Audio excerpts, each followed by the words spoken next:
Question. God has bestowed material wealth and comfort, status and prestige upon some people, but poverty, misery, and affliction upon others. Does this mean that God has preferred those who are wealthy, or that those who are poor are really worse off in evil? What is the meaning behind such differences? Answer. Such questions should only be put if one sincerely desires to learn the divine reasoning behind the existence of such differences. To question the divine decree in any other spirit is sinful. God bestows upon whom He wills material wealth, and in the way that He pleases. Similarly, He bestows utter poverty upon whom He wills, and in the way that He pleases. For example, wealth may pass through inheritance from one part of a family to another, so that a once poor individual becomes better off.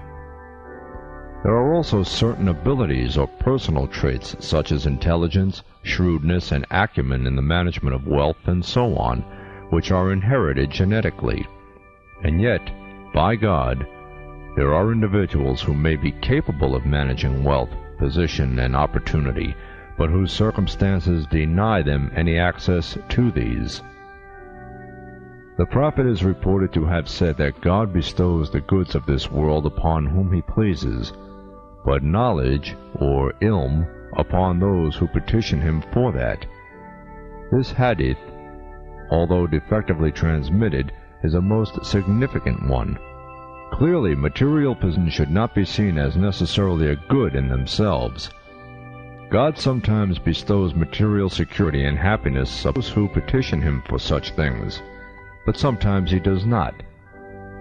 The truth is that there is good in His bestowing what He bestows, be it wealth or poverty. For the faithful individual who does good deeds and is charitable with what he has been given to him or her, wealth is a means of good. If, however, the individual is of weak faith and has strayed from the path of right action and charity, wealth becomes a means of evil. Similarly, for such an individual who has deserted the path of right action, poverty may be a means of unbelief, determining that, on each day, that person inwardly or outwardly rebels against God.